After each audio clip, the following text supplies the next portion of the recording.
പ്രസിഡന്റിനുമേൽ US president Donald Trump ഏർപ്പെടുത്തിയിരുന്ന ഉപരോധം പിൻവലിച്ചതോടുകൂടി തന്നെ ഇരു നേതാക്കളും തമ്മിൽ കൂടിക്കാഴ്ച നടത്താൻ ഒരുങ്ങുന്നതായി റിപ്പോർട്ട്.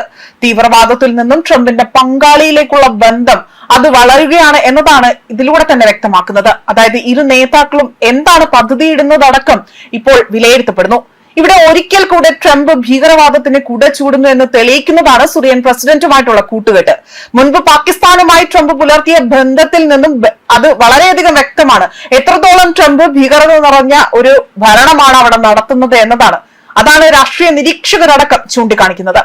US ഭീകരവാദികൾക്കുള്ള കരിമ്പട്ടികയിൽ നിന്നാണ് നീക്കം ചെയ്തിരിക്കുന്നത്. അതായത് ഇത് നീക്കം ചെയ്തതിന് ഒരു ദിവസത്തിനു ശേഷമാണ് സിറിയൻ പ്രസിഡന്റ് അഹമ്മദ് അൽ ഷറ സുപ്രധാനമായ ഒരു ഔദ്യോഗിക സന്ദർശനത്തിനായി അമേരിക്കയിലേക്ക് എത്തുന്നതായിട്ടുള്ള റിപ്പോർട്ടുകൾ പുറത്തു വന്നിരിക്കുന്നത്.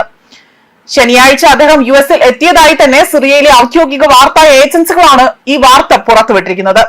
ഷറയാകട്ടെ കഴിഞ്ഞ ദിവസം വൈറ്റ് ഹൌസിൽ വെച്ച് US പ്രസിഡന്റ് ഡൊണാൾഡ് ട്രംപിനെ കാണും എന്നതായിരുന്നു, അതായത് തിങ്കളാഴ്ച, അതായത് ഇന്നേ ദിവസം കാണുമെന്നായിരുന്നു വിവരങ്ങൾ പുറത്തു വന്നത്. സിറിയയിലെ ദീർഘകാല ഭരണാധികാരിയായിരുന്ന ബാഷർ അൽ അസാദിനെ കഴിഞ്ഞ വർഷം അവസാനം വിമത നീക്കത്തിലൂടെ തന്നെ അട്ടിമറിച്ചായിരുന്നു ഷറ അധികാരം സ്വന്തമാക്കിയത്. 1946 ആ ഒരു സമയത്ത് രാജ്യത്തിന് സ്വാതന്ത്ര്യം ലഭിച്ചതിന് ശേഷം ആദ്യമായാണ് ഒരു സിറിയൻ പ്രസിഡന്റ് ഇത്തരമൊരു സന്ദർശനം നടത്തുന്നത് എന്നതാണ് വിദഗ്ധരടക്കം ഇവിടെ വിലയിരുത്തിയിരിക്കുന്നത്.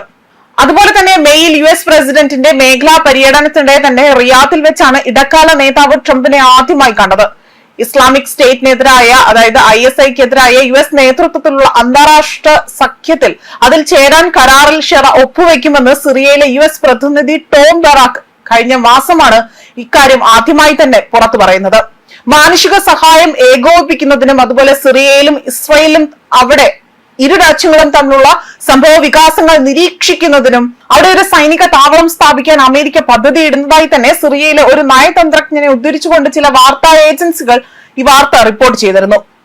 അതുകൊണ്ട് തന്നെ ഷെറയെ കരിമ്പട്ടികയിൽ നിന്ന് നീക്കം ചെയ്യാനുള്ള സ്റ്റേറ്റ് ഡിപ്പാർട്ട്മെന്റിന്റെ കഴിഞ്ഞ ദിവസത്തെ തീരുമാനം, അതിനെ തുടർന്നുകൊണ്ടാണ് ഇതെല്ലാം നടന്നിരിക്കുന്നത് എന്ന് തന്നെ പ്രതീക്ഷിക്കുന്നു. അതുപോലെ കാണാതായ അമേരിക്കക്കാരെ കണ്ടെത്താൻ ശ്രമിക്കുന്നതായും ശേഷിക്കുന്ന രാസവസ്തുക്കൾ ഇല്ലാതാക്കുന്നതിനും ഉൾപ്പെടെയുള്ള US ആവശ്യങ്ങൾ ഷെറയുടെ സർക്കാർ ഇവിടെ നിറവേറ്റുന്നുണ്ട് എന്നതാണ് മറ്റൊരു രീതിയിലുള്ള വാർത്ത പുറത്തു വരുന്നത്. ബഷർ അൽ ആസാദിന്റെ സ്ഥാനമൊഴിയലിനും ആസാദ് ഭരണകൂടത്തിന് കീഴിലെ 50 വർഷത്തിലധികം നീണ്ട അടിച്ചമർത്തലിനും ശേഷം സിറിയൻ നേതൃത്വം പ്രകടിപ്പിച്ച ആ ഒരു പുരോഗതിയെ അംഗീകരിച്ചുകൊണ്ടാണ് ഈ നടപടികൾ. മാത്രമല്ല സെപ്റ്റംബറിൽ ഐക്യരാഷ്ട്രസഭയ്ക്കുള്ള സുപ്രധാന സന്ദർശനത്തിന് ശേഷമായിരിക്കും ഷെറയുടെ വാഷിംഗ്ടൺ യാത്ര എന്നതും വളരെ ശ്രദ്ധേയമായ കാര്യമാണ്.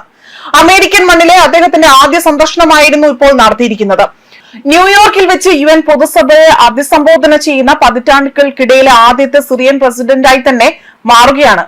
അതേപോലെ തന്നെ വ്യാഴാഴ്ച അദ്ദേഹത്തിനെതിരായ UN ഉപരോധം നീക്കാൻ രക്ഷാസമിതിയിൽ വാഷിംഗ്ടൺ ഒരു വോട്ടെടുപ്പിന് നേതൃത്വം നൽകിയിട്ടുണ്ട്. മുൻപ് അൽ ഖ്വയ്ദയുമായി ബന്ധമുണ്ടായിരുന്ന ഷെറയുടെ സംഘടനയായ ഹയത്ത് തഹർ ആകട്ടെ ജൂലൈയിൽ വാഷിംഗ്ടൺ ഭീകര സംഘടനയുടെ പട്ടികയിൽ നിന്ന് ഒഴിവാവുകയായിരുന്നു. അധികാരം ഏറ്റെടുക്കുന്ന ശേഷം സിറിയയിലെ പുതിയ നേതാക്കൾ അവരുടെ അക്രമാസക്തമായ ഭൂതകാലത്തിൽ നിന്ന് മാറിക്കൊണ്ട് സാധാരണ സിറിയക്കാർക്കും വിദേശ ശക്തികൾക്കും കൂടുതൽ സ്വകാര്യമായ ഒരു മിതമായ പ്രതിച്ഛായ അവതരിപ്പിക്കാൻ ശ്രമിക്കുന്നതായും റിപ്പോർട്ടുകൾ സൂചിപ്പിക്കുന്നുണ്ട്.